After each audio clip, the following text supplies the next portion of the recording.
दृष्टिकोण में भी आपने कहा कि सबसे पहले जिज्ञासा होनी चाहिए, अनुकरण होना चाहिए और अभ्यास होना चाहिए। हम भाषा को जल्द से जल्द सीख सकते हैं।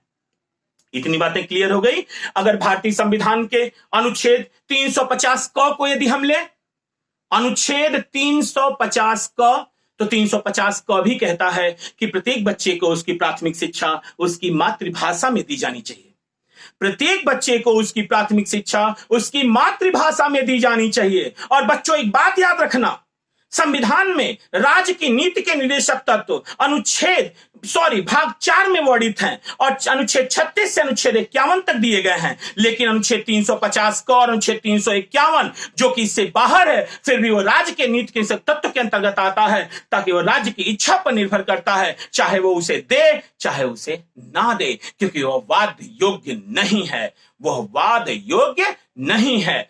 और अनुच्छेद 351 कहता है कि हिंदी भाषा को प्रोत्साहन, हिंदी भाषा को हम प्रोत्साहित करेंगे। हिंदी है हम वतन है, हिंदुस्तां हमारा। क्योंकि अब हम हिंदी पे आ चुके हैं और अब हिंदी का ये क्लास चल रहा है, तो हिंदी पर बिना चर्चा किए हम आपको छोड़ने वाले नहीं हैं। तो हिंदी को एक शब्द में केवल हम कह के रोक लेंगे। आपसे इस वीडियो को बहुत छोटा ले जाएंगे, क्योंकि वर्णमाला को एक बड़ा वीडियो बनाना पड़ेगा। तो हिंदी क्या है? तो आपने कहा हिंदी शब्द आया कहां से? तो आपने स्पष्ट किया कि हिंदी शब्द कहां से आया। तो हिंदी ईरानी और फारसियों ने सिंधु नदी के नाम पर हिंदू का एक नाम रखा, यानी वो स को ह नहीं बोल पाते, और इस वजह से ध्यान दीजिएगा, ध्यान दीजिएगा,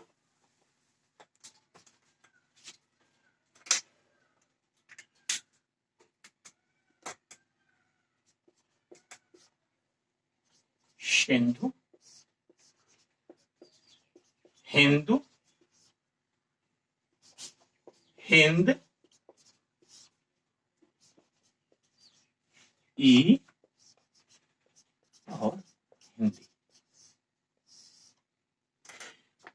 सिंधु नदी जिसका ऋग्वेद में सर्वाधिक बार उल्लेख आया है बच्चों, तो सिंधु नदी को वो श को ह बोलते हैं और ध को द बोलते हैं। अतः उन्होंने कहा कि ये नदी जहां बहती है वो स्थान हिंदुस्तान है और उस स्थान पर रहने वाले लोग हिंदू हैं। इसी हिंदू से हिंदी आया और इसी हिंद आया और हिंद से ई की मात्रा लेके हिंदी का 1050 विक्रम संवत में एक तरह से यहां से एंट्री इसने लिया है। तो अगर आपसे पूछता है कि हिंदी शब्द, जो हिंदी शब्द है वो कहां का शब्द है, तो एक बात याद रखिएगा, हिंदी शब्द फारसी शब्द है। हिंदी जो शब्द है वो फारसी शब्द है, क्योंकि अगर हम देखें तो फारस के लोगों ने इस नाम का नामकरण किया था, सिंध को हिंद बोला था और इस देश का नाम हिंदुस्तान रखा हुआ था। यह एक वियोगात्मक भाषा है, संयोगात्मक भाषा नहीं है। हिंदी एक वियोगात्मक भाषा होती है, जबकि संस्कृत एक संयोगात्मक भाषा होती है। हिंदी वियोगात्मक भाषा, और आप कह सकते हैं ऐसे कि हिंदी जो होती है, हिंदी वियोगात्मक भाषा होती है, और जबकि संस्कृत जो होती है वह एक संयोगात्मक भाषा होती है। क्योंकि हिंदी में हम क जब लिखते हैं तो इसके साथ अगर हम इसको तोड़ें तो इसका स्वर बाहर आ जाता है, बिना स्वर के नहीं हो पाता। जबकि संस्कृत में हम इसे ऐसे लिखते ही हैं, इसकी वर्णमाला को। इसीलिए चूंकि ये अलग हो जा रहा है, अतः इसे वियोगात्मक कहते हैं और इसे बोलने के लिए स्वर का आगमन होना आवश्यक है, इसीलिए इसे संयोगात्मक कहते हैं। अगर हिंदी के वाक्यांश के लिए एक शब्द लें, जो जिसका पति परदेश चला गया हो उसको प्रोषित पतिका कहते हैं, जिसका पति प्रदेश से आ गया हो उसको आगत पतिका कहते हैं, जिसका आने वाला होता है उसको संयोग का भाव होता है, और जिसका जाने वाला होता है उसका वियोग का भाव होता है। इसीलिए हिंदी को हम वियोगात्मक भाषा में रखते हैं और संस्कृत को हम संयोगात्मक भाषा में रखते हैं। अगर हम इस तरीके से स्पष्ट करें कि हिंदी का विकास कैसे हुआ, तो आप ये कह सकते हैं कि मूल भाषा जो है वो संस्कृत है। संस्कृत पाली में टूटी, पाली प्राकृत में, प्राकृत अपभ्रंश में,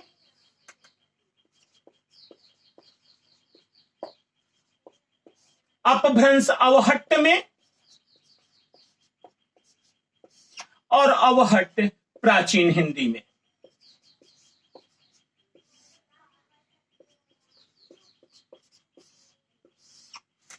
अवहट्ट प्राचीन हिंदी में हुआ।